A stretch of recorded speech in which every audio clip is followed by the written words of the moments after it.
देख रहे हैं न्यूज 7 हिंदी, राष्ट्र प्रथम।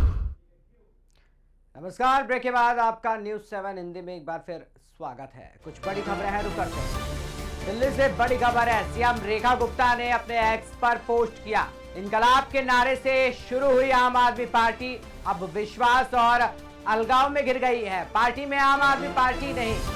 सीएम रेखा गुप्ता ने कहा है, अपने पोस्ट पर यह बोला है कि सिर्फ अब भ्रष्ट आदमी आम आदमी पार्टी में बचा है और 2/3 राज्यसभा सांसदों का जाना जो है उसके बाद में तो आपकी तानाशाही पर सीधी चोट है। दिल्ली के बाद पंजाब की बारी है। तो सीएम रेखा गुप्ता ने एक तरीके से ये विश्वास और अलगाव में घिर गई पार्टी को बताया है, आम आदमी पार्टी को, और साथ ही ये भी कहा है कि अब दिल्ली के बाद पंजाब में भी बारी है आम आदमी पार्टी की सफाया की। तो बड़ा बयान देते हुए दिल्ली की सीएम रेखा गुप्ता नजर आई हैं। अपने एक्स पर पोस्ट किया है। उन्होंने लिखा है कि इनकलाब के नारे से आम आदमी पार्टी शुरू हुई थी और अब विश्वास और अलगाव में घिर गई है। 7 सांसदों के बीजेपी में विलय के बाद में लगातार कहीं ना कहीं अब राजनेताओं का बयान देखने को आ रहा है। नेता विपक्ष राहुल गांधी का भी एक्स पर पोस्ट है। गाजीपुर में विश्वकर्मा समाज की बेटी के साथ बलात्कार, निर्मम हत्या की गई। परिवार को एफआईआर कराने से रोकने के लिए धमकियां।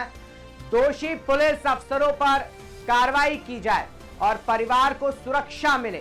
साथ ही साथ पूरे मामले में उच्च स्तरीय की जांच भी मांगी है। वहीं उन्होंने लिखा है कि बीजेपी राज में बेटियां असुरक्षित है, आखिर क्यों? ऐसे हालात में न्याय मांगा नहीं बल्कि छीना जाता है। तो निर्मम हत्या को लेकर के एफआईआर कराने से रोकने के लिए जो धमकियां परिवार को मिल रही हैं उसको लेकर के राहुल गांधी ने अपने एक्स पर पोस्ट किया है। साथ ही उन्होंने लिखा है कि परिवार को सुरक्षा मिले।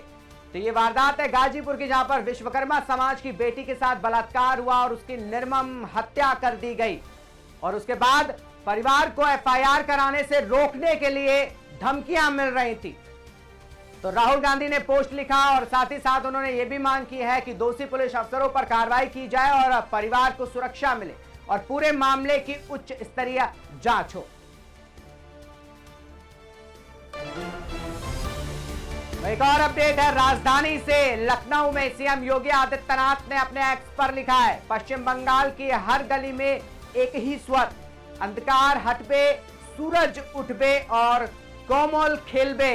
तो नवदीप कटवा और बागना में सीएम की रैली हुई। रैली के दौरान उन्होंने ये बात कही है और साथ ही साथ उन्होंने अपने एक्स पर ये लिखा है और कहा भी है कि अब पश्चिम बंगाल में एक ही स्वर गूंज रहा है और भारतीय जनता पार्टी वहां पर अपनी सरकार बनाने के लिए पूरी तरीके से तैयार है। साथ ही साथ उन्होंने एक्स पर अपने लिखा है कि अंधकार हटबे, सूरज उठबे और अब की बार कोमल खेलबे।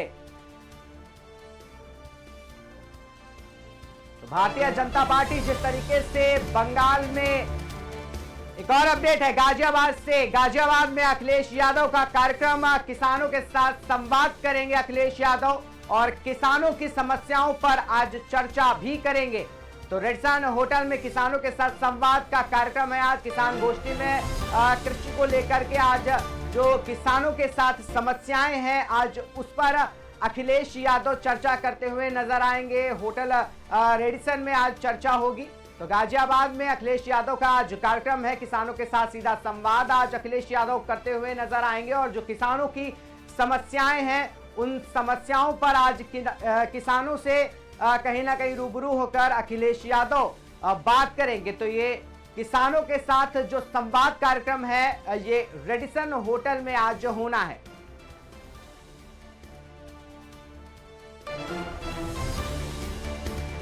एक और अपडेट है गोरखपुर से। आज से कड़ी सुरक्षा में होमगार्ड भर्ती परीक्षा 25 से 27 अप्रैल तक 3 दिन 2 पालियों में परीक्षा होनी है। 20,000 अभ्यर्थियों के लिए 24 परीक्षा केंद्र निर्धारित किए गए हैं, जहां पर कड़ी सुरक्षा के बीच आज से जो होमगार्ड भर्ती परीक्षा है उसका 2 पालियों में वो परीक्षा कराई जाएगी। तो बड़ी अपडेट है गोरखपुर से। कड़ी सुरक्षा के बीच होमगार्ड भर्ती परीक्षा 25 से 27 अप्रैल तक 3 दिन में 2 पालियों में परीक्षा कराई जाएगी। बताते 20,000 अभ्यर्थियों के लिए 24 परीक्षा केंद्र निर्धारित किए गए हैं। एक और अपडेट है, राघव चड्ढा बीजेपी में शामिल हुए और आप सांसदों के साथ उन्होंने बीजेपी में ज्वाइनिंग की। संजय राउत का बीजेपी पर हमला। संजय राउत बोले बीजेपी शर्मनाक राजनीति। बीजेपी को राउत ने कहा है बकासुर। आप छोड़ बीजेपी में गए नेता राउत बोले कि विपक्ष कमजोर नहीं। आप नेताओं पर ये राउत का तंज देखने को मिला है, क्योंकि बीजेपी ज्वाइन करने वालों पे कहीं ना कहीं उन्होंने ये तंज कसा है। उन्होंने कहा है कि आप छोड़ बीजेपी में जो नेता गए हैं वो कमजोर हैं। तो ने साथ ही साथ बीजेपी को उन्होंने कहा है कि ये शर्मनाक राजनीति है। संदीप मित्तल, राघव चड्ढा के साथ साथ 7 सांसदों का बीजेपी में विलय के बाद जो राजनीति है वो आम आदमी पार्टी के अंदर कहीं ना कहीं डामाडोल होते हुए नजर आई है। और उसके बाद चाहे विपक्ष हो या पक्ष हो, कहीं ना कहीं वो राजनीति इस मुद्दे को बना करके अपनी अपनी प्रतिक्रिया देते हुए नजर आए हैं। संजय राउत ने भी इसी के बीच बीजेपी पर हमला बोला है और कहा है कि ये बीजेपी की शर्मनाक राजनीति है। उन्होंने सीधा बकासुर से तुलना करते हुए कहा है कि जो नेता बीजेपी में गए हैं आप छोड़ करके वो विपक्ष कमजोर नहीं होगा। गुंड और भ्रष्ट में आम आदमी पार्टी के राज्यसभा की देखिए, ये जो कल हुआ है राज्यसभा में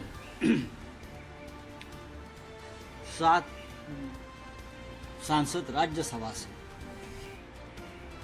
खास करके वो सांसद है पंजाब से, पंजाब विधानसभा से वो राज्यसभा में आ गए। राघव चड्ढा है उसमें, संदीप मित्तल है, संदीप पाठक है, और भी नाम है कुछ। भारतीय जनता पार्टी जो राजनीति कर रही है वो सबको मालूम है। उनकी राजनीति एक ही शब्द है, उसमें हम उसको कहते हैं निर्लज्ज, लज्जा नहीं। लेकिन ये जो लोग हैं राघव चड्ढा जैसे, जो हमारे मित्र भी रहे, कल तक राघव जी खुलेआम बोलते थे भारतीय जनता पार्टी गुंडों की पार्टी है, गुंड और भ्रष्ट लोगों की पार्टी है। ये राघव चड्ढा भी बोलते थे, संदीप मित्तल जी भी बोलते थे, संदीप पाठक भी बोल रहे थे। और ये सभी लोग अचानक होलसेल में गुंडों की पार्टी में चले गए, भ्रष्ट लोगों की पार्टी में चले गए।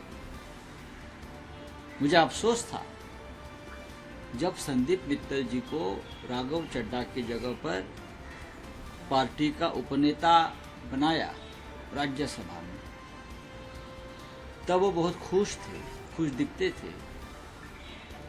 अचानक उनके संस्थान के ऊपर ईडी की रेड्स हो गई, धुआंधार रेड चली 2-3 दिन।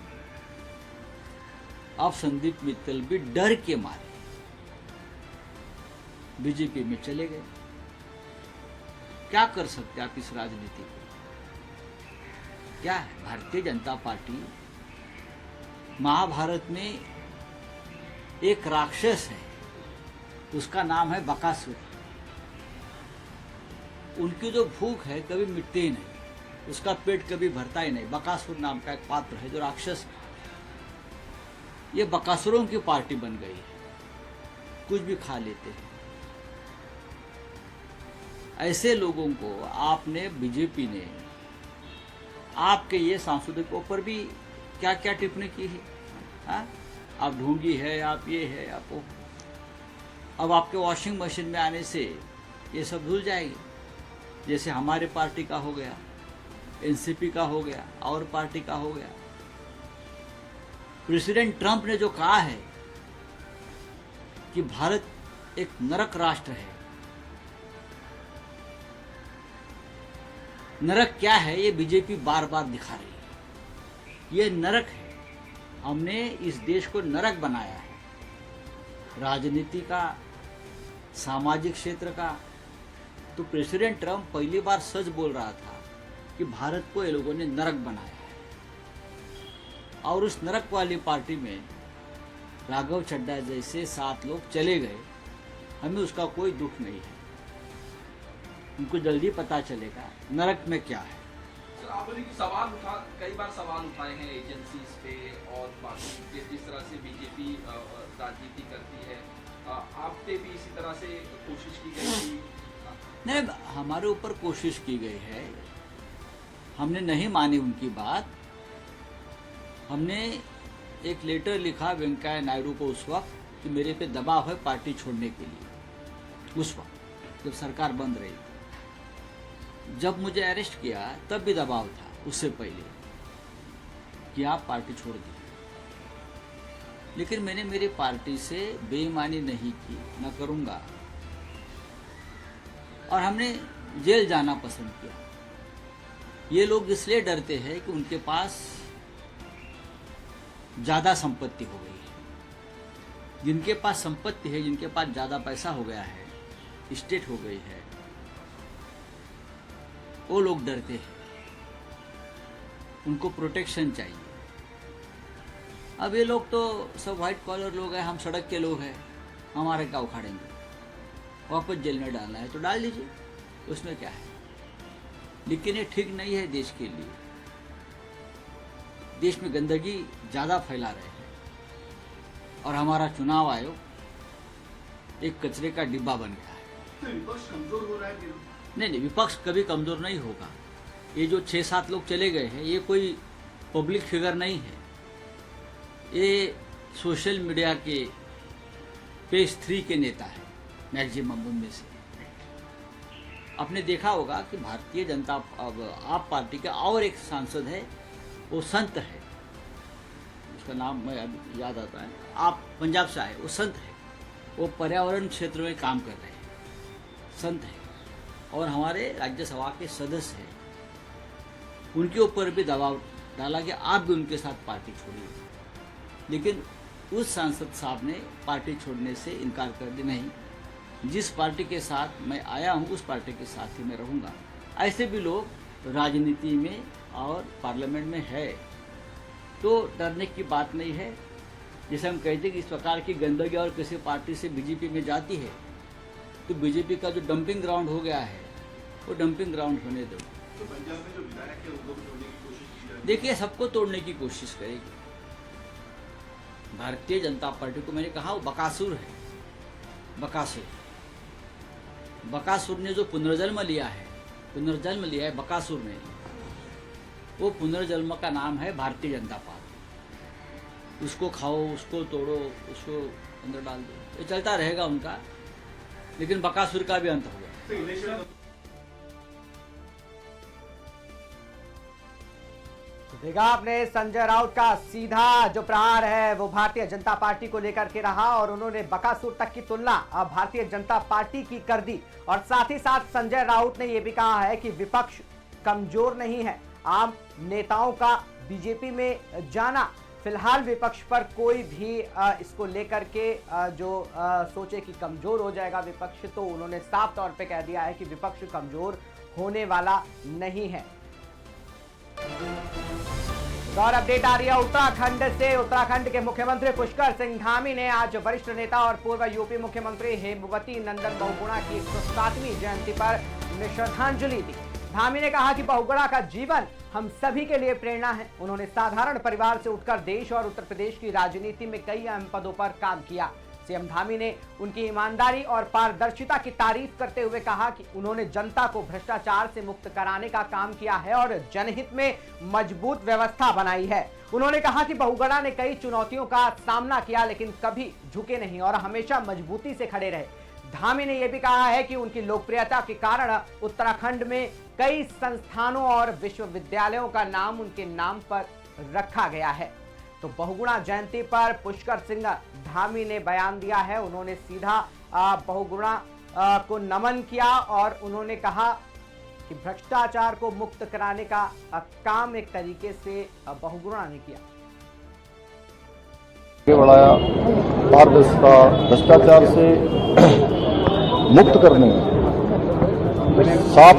सफाई से काम करने में और एक व्यवस्था जो उन्होंने बनाई उस समय लोगों के साथ बहुत सहजता से, अनेक बार उनको बहुत सारी चुनौतियों का सामना भी करना पड़ा, लेकिन वो उनके सामने कभी झुके नहीं, हमेशा डटे रहे। ये हम सब के लिए बहुत प्रेरणा है। हम उनके पद चिन्हों पर चलते हुए राज्य को, जो उनके समय में बहुत सारे काम, उनकी लोकप्रियता थी, उसके कारण से आज अनेक संस्थान, अनेक विश्वविद्यालय हमारे राज्य के उनके नाम से चल रहे हैं। आगे भी हम उस दिशा में उनके जीवन से प्रेरणा लेकर काम करेंगे। मैं उनको उनकी जयंती पर नमन करता हूँ। आज उनके सुपुत्र श्री विजय बहुगुणा हम सब के वरिष्ठ नेता हैं, लगातार हमारा मार्गदर्शन करते हैं। सौरभ जी उनके सुपुत्र हैं, प्रदेश को आगे बढ़ाने में काम कर रहे हैं। सुबोध भाई, इन्होंने भी काम किया उसके साथ, और विवेकानंद खंडूरी जी, मैं इनका बड़ा आभार व्यक्त करता हूँ कि हर बार यहाँ पर जो है वो इस प्रकार का कार्यक्रम आयोजित करते हैं और हम सब उनका स्मरण हमेशा करते रहेंगे। उनको सत नमन।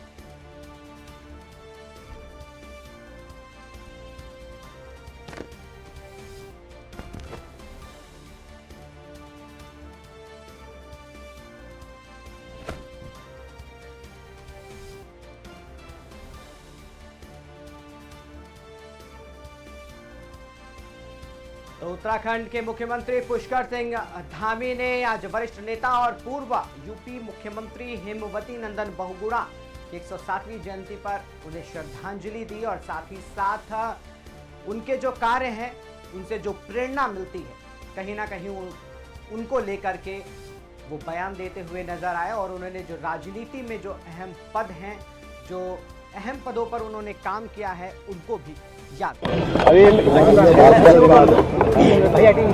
भारत की राजनीति में, भारत के इतिहास में बहुत बड़ा दिन है। आज के दिन सामान्य परिवार में पैदा होकर स्वर्गीय हेमवती नंदन बहुगुणा जी ने पूरे उत्तर प्रदेश में मुख्यमंत्री के रूप में भारत सरकार में अनेक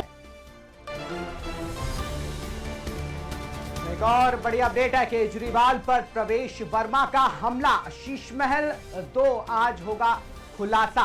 कोरोना में शीश महल निर्माण आज था, दिल्ली मंत्री ने केजरीवाल को आपके सामने बनाम लग्जरी पर सवाल उठाया है। एक बार फिर से जो दिल्ली स्टेट बंगला पर विवाद जो था वो कहीं ना कहीं सुर्खियों में फिर से आया है। पंजाब में भी शीश महल का आरोप लगा, तो आप नेताओं पर सरकारी घर घेरने का आरोप है। केजरीवाल की लाइफ स्टाइल पर भी सवाल जो है वो देखने को मिले हैं। तो एक बार फिर से दिल्ली राजनीति में आरोप प्रत्यारोप का जो दौर है वो तेज हो गया है। केजरीवाल पर प्रवेश वर्मा का हमला हुआ और उन्होंने शीश महल 2 का खुलासा करने की बात कही है। तो उन्होंने कहा कि कोरोना में शीश महल का जो निर्माण है वो हुआ था। तो दिल्ली मंत्री ने केजरीवाल को एक बार फिर से घेरा है और सादगी बनाम लग्जरी पर सवाल उठाते हुए नजर आए हैं। पंजाब में भी शीश महल का आरोप लगाते हुए कहीं ना कहीं उन्होंने कहा है और सरकारी घर घेरने की जो बात है वो एक आरोप के तौर पर उन्होंने लगाते हुए नजर आए हैं। तो दिल्ली राजनीति में आरोप प्रत्यारोप जो है वो फिर से एक बार प्रवेश वर्मा का हमला जो हुआ है, बयान को लेकर के जो उन्होंने आपके सामने देखने को मिला। आज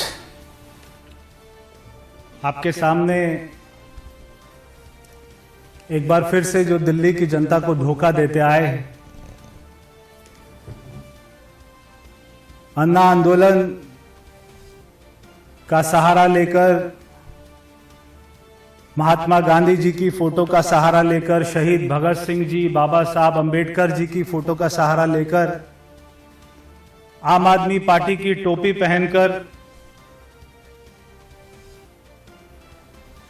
1 रुपए के स्टैम्प पेपर के ऊपर में एफिडेविट देने वाला कि मैं सरकारी घर नहीं लूंगा, बंगला नहीं लूंगा, गाड़ी नहीं लूंगा, बच्चों की झूठी कसम खाने वाला दिल्ली का रहमान डकैत,